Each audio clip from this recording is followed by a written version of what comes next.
24 movie side channel நண்பர்கள் அனைவருக்கும் வணக்கம். இன்னைக்கு நம்ம பார்க்க போறது ஈகோலர் சோக் அப்படிங்கிற சூப்பரான ஒரு பெங்காலி படத்தை பத்தி தான் நம்ம பார்க்க போறோம். இந்த படத்தோட கதை என்னன்னா, திருடுங்க 2 பேர் நைட்டு ஒரு வீட்டுக்குள்ள நுழைறாங்க. அங்க 2 பொண்ணுங்க மட்டும் தனியா இருக்காங்க. திருடுங்கள்ல ஒருத்தன் ஒரு பொண்ணை சுட்டு கொலை பண்றான். அப்ப தூங்கிக்கிட்டு இருந்த 2வது பொண்ணு திருடங்கள்ல ஒருத்தனை சுடுறாங்க. இத பார்த்த இன்னொரு திருடன் அந்த பொண்ணை சுட்டு கொலை பண்றான். உண்மையிலே அவங்க திருடத்தான் வந்தாங்களா இல்ல வேற காரணமா? ஹீரோ கொலையாளிய கண்டுபிடிச்சாரா இல்லையா? கடைசி வரைக்கும் செம்ம திருளா கொண்டு போயிருப்பாங்க. இப்ப நம்ம படத்துக்குள்ள போவோம். ஸ்டார்டிங் சீன்ல ஒரு பொண்ணு போன் பேசிட்டு இருக்காங்க. இவங்க பேர் நந்தினிங்கிறது. கோபமா யாரையோ திட்டிட்டு இருக்காங்க. அப்ப 2 பேர் முகமூடி போட்டுட்டு வீட்டுக்குள்ள நுழையிறாங்க. சத்தம் கேட்டு நந்தினி படிக்கட்டுக்கிட்ட வராங்க. அப்ப திருடங்க அவங்கள சுட்டு கொலை பண்றாங்க. அடுத்து பெட்ரூமுக்கு வந்து பீரோவில் இருக்க நகையெல்லாம் எடுத்துட்டு இருக்காங்க. அதே ரூம்ல சிவாங்கிங்கிற இன்னொரு பொண்ணு தூங்கிட்டு இருக்காங்க. திருடுங்க வச்சிருந்த துப்பாக்கில சைலன்சர் இருக்கு. அதனாலதான் நந்தினியை சுடும்போது சத்தம் வரல. இப்ப 2 பேரும் நகையெல்லாம் எடுத்துட்டு இருக்காங்க. அப்ப சிவாங்கி தலகாணிக்கு அடியில் வச்சிருந்த துப்பாக்கியை எடுத்து திருடுங்களை பார்த்து சுடுறாங்க. அதுல ஒருத்தர் சுருண்டு கீழே விழுகிறான். இன்னொருத்தன் சிவாங்கிய சுடுறான். அடுத்த சீன்ல ஒருத்தர் கார்ல தூங்கிட்டு இருக்காரு. இவருடைய பேர் ராய். ஃப்ரெண்ட்ஸ் கூட ஊருக்கு போயிட்டு இப்பதான் வராரு. ஒரு டாக்ஸியை பிடிச்சு கேர்ள் ஃப்ரெண்டை வீட்டுல விட்டுட்டு நேரா சிவாங்கியோட வீட்டுக்கு வராரு. ராய் யாருன்னா சிவாங்கியோட ஹஸ்பண்ட் தான். வாசல் கிட்ட போகும்போது வீட்டு வேலைக்காரர் அப்பதான் வேலைக்கு வர்றத பாக்குறாரு. உள்ள போனதும் அங்க நந்தினி இறந்து கிடக்கிறத பார்த்து அதிர்ச்சி ஆகிறாரு. அடுத்த சீன்ல ஹீரோவும் அவரோட அசிஸ்டன்ட்டும் ஒரு குற்றவாளியை துரத்தி ஓடிட்டு இருக்காங்க. ஹீரோ ஏசிபியா தான் இருப்பாரு. குற்றவாளியும் துப்பாக்கி வச்சு சுட்டுக்கிட்டே ஓடிட்டு இருக்கான். ஒரு கட்டத்துல ஹீரோட டீம் ஒரு இடத்துல அவனை மடக்குறாங்க. இப்ப ஹீரோட கண்ணுக்கு ஹீரோவே குற்றவாளி மாதிரி தெரியுது. இது அதிர்ச்சியா பார்த்துட்டு இருக்காரு. குற்றவாளி தான் வச்சிருந்த துப்பாக்கி வச்சு ஹீரோவை சுட பாக்குறான். அப்ப ஹீரோவோட அசிஸ்டன்ட் அவனை சுட்டு கொலை பண்றாரு. அடுத்த சீன்ல ஹீரோ ஹாஸ்பிட்டல் இருக்காரு. டாக்டர் ஹீரோ கிட்ட அவரோட சொந்த வாழ்க்கையை பத்தி கேக்குறாங்க. ஹீரோவுக்கு 17 வயசா இருக்கும் போதே அவரோட அம்மா இறந்து போயிறாங்க.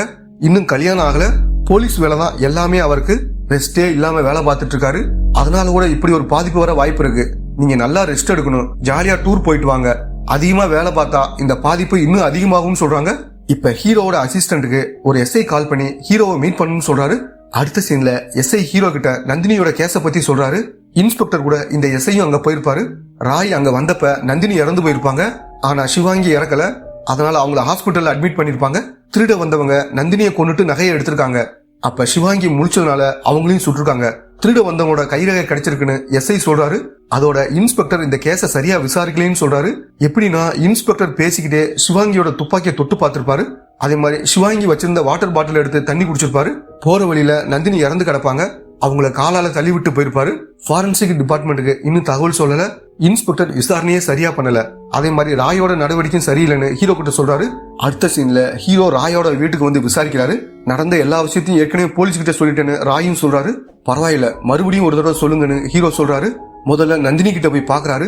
அடுத்து உள்ள போய் சிவாங்கிய பாக்குறாரு. அவங்களுக்கு இன்னும் உயிர் இருக்கிறது தெரிஞ்சுக்கிட்டு ஹாஸ்பிட்டலுக்கு கால் பண்றாரு. இதுதான் சார் நடந்துச்சுன்னு ராய் ஹீரோ கிட்ட சொல்றாரு. எஸ்ஐ பாத்ரூம் கிட்ட துப்பாக்கினால சுட்ட அடையாளம் இருக்கிறத பாக்குறாரு. சிவாங்கி பெட்ல தான் இறந்து கிடந்தாங்க. அவங்கள எங்கிருந்து சுற்றுக்க வாய்ப்பு இருக்குன்னு நினைச்சு பெட்ல இருந்து ஒரு துப்பாக்கி குண்டை கண்டுபிடிக்கிறாரு. வீட்டுல 1 லட்சம் ரூபாய் இருந்துச்சுன்னு ராய் ஹீரோ கிட்ட சொல்றாரு. அது எப்படி கரெக்டா 1 லட்சம் ரூபாய் தான் இருந்துச்சுன்னு கேக்குறாரு. ஏன்னா ராய் ஊருக்கு போறதுக்கு முன்னாடி சிவாங்கி கிட்ட 1 லட்சம் ரூபாய் கொடுத்துட்டு போயிருப்பாரு. அதனாலதான் இப்படி சொல்றாரு. அவங்க எப்பயுமே துப்பாக்கியை வச்சுட்டு தான் தூங்குவாங்களான்னு கேக்குறாரு. அதுக்கு ராய் பதில் எதுவும் சொல்லாம அமைதியா இருக்காரு. இது திருட்டுக்காக நடந்த கொலையான்னு ராய் சந்தேகமா கேக்குறாரு. சிவாங்கி தூங்கும் போது ஏன் துப்பாக்கி வச்சிருந்தாங்க? நந்தினி படிக்கட்டு பக்கத்துல இறந்து கிடந்திருக்காங்க. அதே மாதிரி சிவாங்கி உள்ள பெட்ல சுடப்பட்டிருக்காங்க. பாத்ரூமுக்கு பக்கத்துல இருந்தது திருட வந்தவங்களோட ரத்தம். அப்படின்னா சிவாங்கி அவங்கள சுட்டிருக்காங்க. இது சாதாரண கேஸ் கிடையாதுன்னு சொல்றாரு. அடுத்து ஃபாரன்சிக் டிபார்ட்மெண்ட் சேர்ந்தவங்க கிடைச்ச தடயத்தெல்லாம் எடுத்துட்டு போறாங்க. சாவி அலமாரியில தொங்கிட்டு இருந்திருக்கு. உள்ள 1 லட்சம் ரூபாய் இருந்திருக்குன்னு சொல்றாரு. இது ஒரு சாதாரணமான திருட்டு கேஸ். இதை ஏன் இவ்வளவு தீவிரமா விசாரிக்கிறீங்கன்னு ராயும் ஹீரோ கிட்ட சொல்றாரு. என்ன சாதாரண கேஸா? சிவாங்கி ஏன் பக்கத்துல துப்பாக்கி வச்சிருந்தாங்க? இல்லனா திருட வந்தவங்க சிவாங்கி கிட்ட தகவல் சொல்லிட்டு தான் வந்திருக்கணும்னு சொல்றாரு. இந்த 2 கேள்விக்குமே ராயினால பதில் சொல்ல முடியல. ஹீரோ கிளம்பி போறப்ப ராயோட வீட்டு மாடியில இருந்து ஒரு பொண்ணு பாக்குறாங்க. இவங்களோட பேர் ஜானகி. ராயோட வீட்லயே தங்கி வேலை பாக்குறாங்க. அடுத்து ஹீரோ இன்ஸ்பெக்டர் கிட்ட வந்து இந்த கேஸை நீங்க சரியாவே விசாரிக்கலன்னு சத்தம் போறாரு. அடுத்த சீன்ல மறுபடியும் ராய் கிட்ட வந்து விசாரிக்கிறாரு. எதுக்காக வெளியூர் போனீங்கன்னு ஹீரோவும் கேக்குறாரு. எப்ப சிவாங்கி கூட சண்டை போட்டாலும் மறுநாள் வெளியே கிளம்பி போயிடுவாரு. ஆனா இந்த தடவை ஃப்ரெண்ட்ஸ் எல்லாம் கட்டாயப்படுத்துறதுனாலதான் வெளியே போனதா சொல்றாரு. தனக்கு நிறைய பொண்ணுங்க கூட தொடர்பு இருக்கதாகவும் டெய்லி குடிச்சுக்கிட்டு இருக்கதாகவும் நான் அவ்வளவு நல்லவே இல்லைன்னு அவரே சொல்றாரு. சிவாங்கியோட ஃப்ரெண்டு தான் நந்தினி. 2 பேரும் ஒன்னா சேர்ந்து அழகு சாதன பொருட்கள் விற்கிற பிசினஸ் பண்ணிட்டு இருக்காங்க. சிவாங்கி தான் நந்தினியை இங்க வந்து தங்க சொல்லியிருப்பாங்க. சிவாங்கி இல்லாதப்ப நந்தினி ராய் கூட நெருக்கமா இருக்க ட்ரை பண்ணிருக்காங்க. நந்தினியை குறை சொல்ற அளவுக்கு நான் அவ்வளவு நல்லதும் கிடையாது. இவருக்கு 15 வயசா இருக்கும்போது நடந்த ஒரு சம்பவத்தினாலதான் இப்படி மாறி போனதா சொல்றாரு. ராயை பொறுத்த வரைக்கும் பெரிய பணக்கார வீட்டு பையன், பெரும்பாலும் வீட்டுல தனியா தான் இருப்பாரு. பக்கத்து வீட்டு ஆண்டி ராயை கட்டாயப்படுத்தி அவங்க கூட ஒன்னா இருந்திருக்காங்க. இந்த விஷயம் யாருக்கும் தெரியாது. கல்யாணத்துக்கு அப்புறம் ராய் மாறிடுவான்னு அப்பா நினைச்சாரு. ஆனா இவர் மாறவே இல்லை. அதே மாதிரி சிவாங்கிக்கும் ராய்க்கும் ஒத்து போகல. ராய் கீழே இருக்கிற பெட்ரூம்லயும் சிவாங்கி மேல இருக்கிற ரூம்லயும் படுத்துக்குவாங்க போல. ராய் வெளியூர் போனப்ப கூட 2 பொண்ணுங்களும் போயிருக்காங்க. அவங்க பார்ல டான்ஸ் ஆடுறவங்கன்னு சொல்றாரு. அடுத்த சீன்ல ஹீரோ சிவாங்கிய பார்க்க ஹாஸ்பிட்டலுக்கு வராரு. அவங்க இன்னும் கோமாவில தான் இருக்காங்க. ஹீரோக்கு இருக்கிற டவுட் என்னன்னா, ஏன் சிவாங்கி தூங்குறப்ப தலகாணி கடியில துப்பாக்கி வச்சிருந்தாங்க? திருடங்க வருவாங்கன்னு இவங்களுக்கு தெரிஞ்சிருக்குன்னு நினைக்கிறாரு. அதே மாதிரி சிவாங்கிக்கு ராய சுத்தமா பிடிக்கல. அப்புறம் ஏன் இத்தனை வருஷம் ஒன்னா வீட்டுல இருக்கணும்? இதுக்கெல்லாம் பதில் தேவைன்னு ஹீரோ நினைக்கிறாரு. அடுத்து ராயோட ஃப்ரெண்டு பத்தி விசாரிக்கிறாரு. அவர் போன மாசம் தான் ஜெயிலிருந்து வந்தது தெரிய வருது. அடுத்து பாருக்கு போய் அந்த பொண்ணுகிட்ட விசாரிக்கிறாரு. ராய் நார்மலா இருக்கும்போது எந்த பிரச்சனையும் கிடையாது. ஆனா தண்ணி அடிச்சுட்டு வந்தா ஒரு மாதிரி நடந்துக்குவாரு. அவரை தொட்டதுக்கே கோவப்பட்டாருன்னு சொல்றாங்க.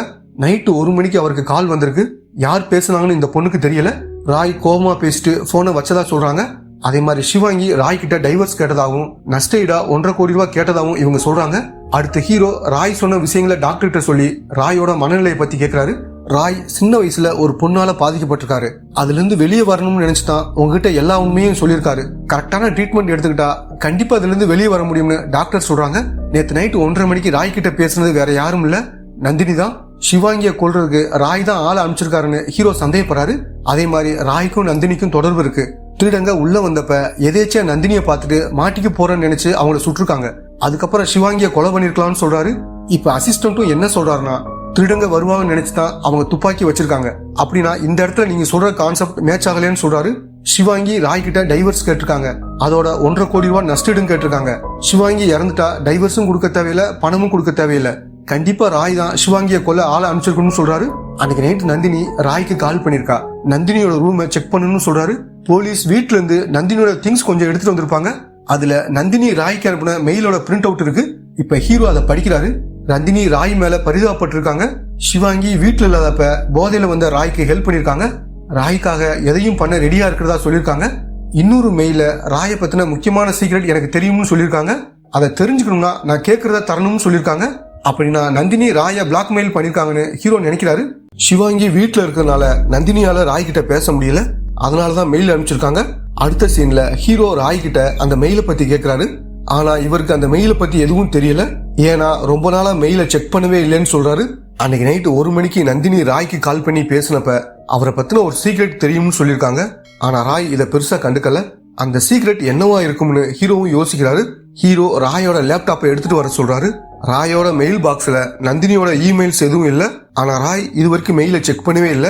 அப்படின்னா ராயோட மெயில யாரோ செக் பண்ணிருக்காங்க. நந்தினி அனுப்பின மெயிலையும் டெலீட் பண்ணிருக்காங்கன்னு ஹீரோ நினைக்கிறாரு. அதே மாதிரி நந்தினியோட மெயில் பாக்ஸ்ல இருந்த மெயிலையும் யாரோ டெலீட் பண்ணிருக்காங்க. அப்படின்னா நந்தினியோட பாஸ்வேர்டும் ராயோட பாஸ்வேர்டும் தெரிஞ்ச ஒரே ஆள் சிவாங்கியா தான் இருக்கும்னு ஹீரோ நினைக்கிறாரு. நீங்க ட்ரிங்க் சாப்பிட்டுட்டு நிதானமே இல்லாம வரும்போது யார் உங்களை ரூமுக்கு கூட்டிட்டு போவாங்கன்னு ஹீரோ கேக்குறாரு. எனக்கு அவ்வளவா ஞாபகம் இல்ல, நந்தினி வந்திருக்கா, அவ இல்லாத போது சிவாங்கியும் வந்திருக்கான்னு சொல்றாரு. இப்ப ஹீரோ என்ன கேக்குறாருன்னா, ஜனா வந்து உங்களை கூட்டிட்டு போவாங்களான்னு கேக்குறாரு. வந்திருக்கலாம்னு சொல்லி ஜனாவை கூப்பிடுறாரு. ஜனா வந்து அமைதியா நிக்கிறா. இவளுக்கு 17 வயசு தான் ஆகுது, அதனால இவளுக்கு ஒன்னும் தெரியாதுன்னு ராய் சொல்றாரு. இப்ப ஹீரோ ஜனா கிட்ட வந்து என்ன படிச்சிருக்கேன்னு கேக்குறாரு. ஸ்கூலுக்கெல்லாம் போகல, சிவாங்கி தான் பாடம் சொல்லி கொடுக்கறதா சொல்றாங்க. ஹீரோட அசிஸ்டன்ட் சிவாங்கியோட நம்பரை செக் பண்ணப்ப கொலை நடந்த அன்னைக்கு ஒரு நம்பர்ல இருந்து மெசேஜ் வந்திருக்குன்னு சொல்றாரு. அது என்னதுன்னா இன்னைக்கு வர முடியாதுன்னு அனுப்பிச்சிருக்காங்க. அந்த நம்பரையும் ட்ரேஸ் பண்ணிக்கிட்டு இருக்கதா சொல்றாரு. அடுத்து ஹீரோ ஜனா கிட்ட விசாரிக்க ஆரம்பிக்கிறாரு. ஜனா 7 வயசா இருக்கும் போதே இந்த வீட்டுக்கு வந்திருக்காங்க. இவங்க அம்மா தான் இவங்களை கொண்டு வந்து விட்டுருக்காங்க. ஆனா அம்மா இப்ப உயிரோடு இல்ல. சிவாங்கியோட நிலைமையை பார்த்து ரொம்ப வருத்தப்பட்டது ஜனா தான். அடுத்து ஹீரோ நந்தினியை பத்தி கேக்குறாரு. நந்தினி ராய ரொம்ப தொந்தரவு பண்ணதா சொல்றாங்க. ஹீரோவும் அசிஸ்டன்டும் ராயோட ரூமை செக் பண்றாங்க. அப்ப சுகத்துல இருக்கிற ஒரு பொம்மையை பாக்குறாங்க. அதை எடுத்து பார்க்கும்போது உள்ள ஒரு கேமரா இருக்கிறதா பாக்குறாங்க. அது ராயோட ரூம்ல ஆரம்பிச்சு வயர் சிவானியோட ரூம் வரைக்கும் போகுது. அப்படின்னா ராயோட ரூம்ல என்ன நடந்தாலும் சிவாங்கிக்கு தெரிஞ்சு போயிடும். அவங்க ரூம்ல ஒரு லேப்டாப் இருக்கு. அந்த லேப்டாப்ல இந்த வயரை கனெக்ட் பண்ணா ராயோட ரூம்ல நடக்கிறது எல்லாமே தெரியுது. இப்ப எஸ்ஐ ஹீரோக்கு கால் பண்றாரு. அன்னைக்கு நைட் சிவாங்கிக்கு மெசேஜ் அனுப்புனது ஜனாதான் சொல்றாரு. அதே மாதிரி சிவாங்கி கோமாவில இருந்து எந்திரிச்சதா சொல்றாரு. அடுத்த சீன்ல ஹீரோ சிவாங்கிய பார்க்க வராரு. சிவாங்கி ஹீரோ கிட்ட அந்த திருடன் இறந்து போயிட்டாங்கன்னு கேக்குறாங்க. இல்லைன்னு ஹீரோவும் சொல்றாரு. சரி நந்தினி எப்படி இருக்காங்கன்னு கேட்க அவங்க இன்னும் சீரியஸ் கண்டிஷன்ல தான் இருக்காங்கன்னு பொய் சொல்றாரு. இப்ப ஹீரோ என்ன கேக்குறாருன்னா, அன்னைக்கு நைட்டு ஏன் துப்பாக்கியை வச்சு தூங்குனீங்கன்னு கேக்குறாரு. அன்னைக்கு என் மனசுல ஒரு விதமான பயம் இருந்துச்சு, அதனாலதான் துப்பாக்கி வச்சு தூங்குனேன். மத்தபடி வேற எந்த காரணமும் இல்லைன்னு சொல்றாங்க. நியூ இயர் அன்னைக்கு ராயோட ரூமுக்கு சிவாங்கி வந்ததா ராய் சொல்லியிருப்பாரு. இத பத்தி இவங்க கிட்ட கேட்கும்போது அப்படி எதுவும் நடக்கலன்னு சொல்றாங்க. உங்களுக்கு ஏன் துப்பாக்கி தேவைப்பட்டுச்சுன்னு ஹீரோ கேட்கிறாரு. பிசினஸ் விஷயமா லட்சக்கணக்கில் பணம் எடுத்துட்டு போறதுனால ஒரு சேஃப்டிக்கு துப்பாக்கி வாங்கி வச்சதா சொல்றாங்க. அடுத்து ஹீரோ ராய் கிட்ட சிவாங்கிக்கு யாராவது சொந்தக்காரங்க இருக்காங்களான்னு கேட்கிறாரு. ஆமா சார், ஒரு தங்கச்சி இருக்கா, அவளும் சிங்கப்பூர்ல இருந்து வந்திருக்கான்னு சொல்றாரு. அடுத்த சீன்ல ஹீரோ சிவாங்கியோட தங்கச்சியை பார்க்க போறாரு. இவங்க எப்போ வந்தாலும் சிவாங்கியோட வீட்டுல தங்க மாட்டாங்க, ஹோட்டல்ல தான் தங்குவாங்க. அதே மாதிரி வெளியில தான் அக்காவை மீட் பண்ணி பேசுவாங்கன்னு சொல்றாங்க. ஏன்னா ராய் ஒரு தடவை இவங்க கிட்ட தப்பா நடக்க ட்ரை பண்ணிருக்காரு. சிவாங்கி முதல்ல டைவர்ஸ் வேணும்னு சொல்லியிருக்காங்க, அதுக்கப்புறம் வேணாம்னு சொல்லியிருக்காங்க. இதுக்கு என்ன காரணம்னு இவங்களுக்கு தெரியல. இவங்க 4 நாளைக்கு முன்னாடி தான் இங்க வந்திருக்காங்க. இவங்களை பிக்கப் பண்ண ஜனா தான் வந்திருக்கா. இவங்களை ஹோட்டல்ல இறக்கி விட்டுட்டு நைட்டு 12:45 தான் கிளம்பி போனதா சொல்றாங்க. என்ன ஜனாவுக்கு கார் ஓட்ட தெரியுமான்னு ஹீரோ கேட்கிறாரு. கார் ஓட்ட சொல்லி கொடுத்தது சிவாங்கி தான் சொல்றாங்க. ஹீரோவும் அசிஸ்டண்டும் ஜனாவோட வீட்டுக்கு போறாங்க. ஜனா எப்பயுமே சிவாங்கி கூட தான் இருப்பாங்க. எப்பயாவது இங்க வந்து தங்கிட்டு போவாங்க. சிவாங்கியோட தங்கச்சியை டிராப் பண்ணிட்டு நேரா இங்கதான் வந்து தங்குன்னு தான் சொல்றாங்க. சிவாங்கி நைட்டு மாத்திரை போட்டு தூங்கிடுவாங்க. அதனால நைட்டு லேட்டா போனா எந்திரிக்க மாட்டாங்கன்னு நினைச்சுதான் இங்க வந்ததா சொல்றாங்க. அதனாலதான் நைட்டு 1 மணிக்கு சிவாங்கிக்கு மெசேஜ் அனுப்பிச்சிருக்காங்க. நந்தினி ராய பிளாக்மெயில் பண்ணத ஜனாவும் பார்த்திருக்காங்க. ஆனா என்ன காரணத்துக்காக பிளாக்மெயில் பண்ணாங்கன்னு ராய்க்கும் தெரியல. ராயும் அதை பத்தி நந்தினிட்ட கேட்டிருக்காரு. அதுக்கு நிறைய பணம் கொடுக்கணும்னு சொல்லியிருக்காங்க. நியூ இயர் அன்னைக்கு ராய் எங்க இருந்தாருன்னு கேட்கிறாரு. வீட்டுலதான் இருந்தாருன்னு ஜனா சொல்றாங்க. சரி, சிவாங்கி எங்க இருந்தாங்கன்னு கேட்க அவங்க பெங்களூர் போனதா சொல்றாங்க. அப்படின்னா நியூ இயர் அன்னைக்கு ராய் கூட இருந்தது நந்தினியா கூட இருக்கலாம்னு ஹீரோ சொல்றாரு. அதுக்கு அசிஸ்டன்ட் என்ன சொல்றாருன்னா ஏன் ஜனாவா கூட இருக்கலாம்னு சொல்றாரு. இப்ப எஸ்ஐ ஹீரோவுக்கு கால் பண்றாரு. சிவாங்கியோட தங்கச்சி தங்கியிருக்கிற ஹோட்டலுக்கு வெளியில தங்கச்சியை வாட்ச் பண்ண ஆள் போட்டுருதா சொல்றாரு. அப்ப ஜனா ஹோட்டல்ல இருக்கிற தெருவுக்கு போறாங்க. ஒரு கார் வருது. அந்த கார்ல இருந்து ஒரு கவரை வாங்குறாங்க. அடுத்து கொஞ்சம் தள்ளி போய் யாருக்கோ வெயிட் பண்ணிட்டு இருக்காங்க. அப்ப 2 பேர் புல்லட்ல வந்து ஜனா கிட்ட அந்த கவரை வாங்கிட்டு போறாங்க. அந்த புல்லட்டோட நம்பரை நோட் பண்ணி எஸ்ஐ கிட்ட நடந்த விஷயத்த சொல்றாரு. அடுத்து போலீஸ் டீம் அந்த ரவுடிங்க 2 பேரையும் துரத்தி பிடிக்கிறாங்க. ஹீரோ அவங்களை அடிச்சு உண்மையை சொல்றாரு. இந்த 2 பேர் தான் அன்னைக்கு வீட்டுக்கு போய் நந்தினியை சுட்டு கொலை பண்ணிருக்காங்க. ஆனா சிவாங்கியை கொலை பண்ண வரல. ஆனா இவங்களுக்கு பணம் கொடுத்தது ஜனா தான். ஜனா கிட்ட அவ்வளவு பணம் இருக்க வாய்ப்பு இல்ல. ஆனா பணம் கொடுத்தது சிவாங்கியோட தங்கச்சி தான். ஜனாவை தவிர வேற யாருமே எங்களுக்கு தெரியாதுன்னு அந்த 2 பேரும் சொல்றாங்க. அடுத்த சீன்ல ராய் சிவாங்கிய பார்க்க வராரு. இனிமேல நம்ம 2 பேரும் புது வாழ்க்கைய ஆரம்பிப்போம்னு சிவாங்கி சொல்றாங்க. இதை கேட்ட ராய் ரொம்ப சந்தோஷப்படுறாரு. இப்ப ஹீரோ என்ன சொல்றாருன்னா ராய் தான் ஜனா கிட்ட சொல்லி இதெல்லாம் ஏற்பாடு பண்ணிருக்காரு. ஏன்னா ஜனாவுக்கு 17 வயசு தான் ஆகுது. ஒருவேளை ஜனா மாட்டிக்கிட்டா கொஞ்ச நாளே வெளியே வந்துடலாம். ராய் தான் இப்படி ஒரு பிளான் பண்ணிருக்கதா சொல்றாரு. சிவாங்கி கர்ப்பமா இருக்கிற விஷயம் டாக்டர் மூலமா ஹீரோவுக்கு தெரிய வருது. முதல்ல டைவர்ஸ் வேணும்னு சொன்னவங்க இதனாலதான் டைவர்ஸ் வேணாம்னு சொன்னதா ஹீரோ நினைக்கிறாரு. அடுத்து ஹீரோ சிவாங்கியோட தங்கச்சியை பார்க்க வராரு. ராய் தாங்கிட்ட தப்பா நடக்க முயற்சி பண்ணதா சொல்லியிருப்பாங்க. ஆனா அது பொய்ன்னு சொல்றாரு. ராய் இது வரைக்கும் எந்த பொண்ணுகிட்டையும் தப்பா நடக்கல. அவர் போதையில இருக்கும்போது இவங்க தான் அவர்கிட்ட தப்பா நடக்க ட்ரை பண்ணிருக்காங்க. அதை சிவாங்கி கேமரா வழியா பாத்துருக்கணும். அதனாலதான் தங்கச்சியை வீட்டுக்கு வர வேணாம்னு சொன்னதா ஹீரோ சொல்றாரு. இவங்க எதுவும் பேசாம அமைதியா இருக்காங்க. அடுத்து சிவாங்கி தனியா உட்கார்ந்து இருக்காங்க. ஏற்கனவே நடந்த சம்பவத்தை நினைச்சு பாக்குறாங்க. ராய் டெய்லி குடிச்சிட்டு மத்த பொண்ணுங்க கூட ஊர் சுத்துறதெல்லாம் நினைச்சு ரொம்ப ஃபீல் பண்றாங்க. இதையெல்லாம் நந்தினி கிட்ட சொல்லி அழுகுறாங்க. நந்தினி தான் டைவர்ஸ் பண்ற ஐடியாவை சொல்றாங்க. ராய்க்காக நிறைய தியாகம் பண்ணிருக்கதாகவும் 10 வருஷமா ராயோட சீக்கிரட்டை பாதுகாத்து வந்ததாகவும் சொல்றாங்க. அப்போதான் அந்த சீக்கிரட்டை நந்தினி கிட்ட சொல்றாங்க. இதை கேட்டதுமே நந்தினியோட முகம் மாறுது. அடுத்த சீன்ல ஹீரோ சிவாங்கியை பார்க்க வராரு. தனியா பேசணும்னு சொல்லி வீல் சேர்ல அவங்கள கூட்டிட்டு போறாரு. இப்ப தான் கண்டுபிடிச்ச விஷயத்தெல்லாம் சொல்ல ஆரம்பிக்கிறாரு. ராய்க்கும் சிவாங்கிக்கும் ஒத்து போகல. நந்தினியை பிசினஸ் பார்க்க சொல்லிட்டு இவங்க பெங்களூர் போயிடுறாங்க. அப்பதான் நந்தினி நிதானம் இல்லாத ராயை கட்டாயப்படுத்தி தப்பா நடந்துக்கிறாங்க. இத ஜனா பார்த்துட்டு சிவாங்கி கிட்ட சொல்லியிருக்காங்க. சிவாங்கி ஊருக்கு வந்ததும் நந்தினியை சத்தம் போட்டு வீட்டு விட்டு வெளியே போக சொல்லியிருக்காங்க. அப்பதான் ராயோட சீக்கிரட்டை வெளியே சொல்லிடுவேன்னு சொல்லி சிவாங்கியை மிரட்ட ஆரம்பிச்சிருக்காங்க. வேற வழி இல்லாம நந்தினியை கொல்ல சிவாங்கி முடிவு பண்றாங்க. ஜனா மூலமா இந்த வேலையை செய்ய சொல்றாங்க. ஒருவேளை அந்த 2 பேரும் வீட்டுக்கு வர்றது ராய்க்கு தெரியக்கூடாதுன்னு நினைக்கிறாங்க. இத பத்தி அவங்ககிட்ட பேசுறதுக்காக கால் பண்றாங்க. ஆனா அவங்க போன் எடுக்கல. ஏன்னா இந்த டீல்லாம் பேசுனது ஜனா தான். ராய்க்கு எதுவும் ஆகக்கூடாதுன்னு நினைச்சுதான் அவரோட ஃப்ரெண்ட்ஸ்க்கு போன் பண்ணி ராயை வெளியே கூட்டிட்டு போக சொல்லியிருப்பாங்க. இது எப்படி ஹீரோவுக்கு தெரிஞ்சதுன்னா ராயோட ஃப்ரெண்ட்ஸ் கிட்ட விசாரிக்கும் போது சிவாங்கி தான் ராயை வெளியே கூட்டிட்டு போக சொன்னதா சொல்லியிருப்பாங்க. அன்னைக்கு தான் சிவாங்கிக்கு இன்னொரு டவுட் வருது. ஒருவேளை கொலையாளி போலீஸ் கிட்ட மாட்டிட்டா ஜனாவோட பேரை சொல்லுவாங்க. கண்டிப்பா நம்மளும் மாட்டிக்கிறோம்னு நினைச்சுதான் அந்த 2 பேரையும் கொலை பண்ண முடிவு பண்றாங்க. அதனாலதான் துப்பாக்கியா தலகாணி கடியில வச்சிருப்பாங்க. ஆனா இவங்களுக்கு குண்டடி படும்னு நினைச்சு கூட பார்க்கல. அந்த 2 பேரும் வெளியில எந்த விஷயத்தையும் சொல்லக்கூடாதுன்னு நினைச்சுதான் தங்கச்சி மூலமா பணத்தை வாங்கி ஜனா அந்த ரவுடிங்க கிட்ட கொடுத்துருப்பாங்க. அப்ப இதெல்லாம் பிளான் பண்ணது சிவாங்கி தான். இதுக்கெல்லாம் காரணம் ராயோட பழைய வாழ்க்கைன்னு சொல்லி சிவாங்கி அழ ஆரம்பிக்கிறாங்க. ஹீரோட போலீஸ் மைண்ட் சிவாங்கி அரெஸ்ட் பண்ண சொல்லுது. ஆனா ஹீரோட உள் உணர்வு அவங்கள அரெஸ்ட் பண்ண வேணாம்னு சொல்லுது. இப்ப ஹீரோ நடந்து போறாரு. அப்ப ராயோட சீக்ரெட் என்னன்னு கேக்குறாரு. அடுத்த சீன்ல ஹீரோ ராயோட வீட்டுல இருக்காரு. ராய் கிட்ட அந்த சீக்ரெட் என்னன்னு சொல்ல ஆரம்பிக்கிறாரு. ராய்க்கு 15 வயசா இருக்கும்போது ஒரு பொண்ணு ராயை கட்டாயப்படுத்தி தப்பா நடந்திருப்பாங்கல்ல, அந்த பொண்ணோட பேர் லட்சுமியான்னு கேட்கிறாரு. ராயும் ஆமான்னு சொல்றாரு. ராய்க்கு கல்யாணம் முடிஞ்சதுக்கு அப்புறம் ஒரு நாள் லட்சுமி ஒரு குழந்தையோட வீட்டுக்கு வந்திருக்காங்க. ஏன்னா ராயை பிளாக்மெயில் பண்றதுக்காக. அந்த குழந்தை ராயோட குழந்தை தான். இது ராய்க்கே தெரியாது. ராயோட அப்பாவுக்கும் சிவாங்கிக்கும் மட்டும்தான் தெரியும். சிவாங்கி தான் லட்சுமி கிட்ட பேசி இந்த விஷயத்தை வெளியே வராம பண்ணிருப்பாங்க.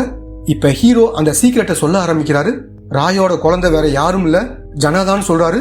இதை கேட்ட ராயும் கதறி கதறி அழ ஆரம்பிக்கிறாரு. அப்ப ரூமுக்கு வெளியிலிருந்து இதை கேட்ட ஜனாவும் அதிர்ச்சி ஆகி அப்படியே மயங்கி விழுந்துடுறாங்க. ஹீரோவோட உள் மனசு சிவாங்கியை அரெஸ்ட் பண்ண வேணாம்னு சொல்லுது. நிறைய கேஸ்ல இந்த மாதிரி ஹீரோவுக்கு நடந்திருக்கும். அதனாலதான் இவரோட உள் மனசு இவரே கொலையாளி மாதிரி காட்டியிருக்கும். இப்ப ஹீரோ அங்கிருந்து கிளம்பி போறாரு. இதோட இந்த படம் முடியுது.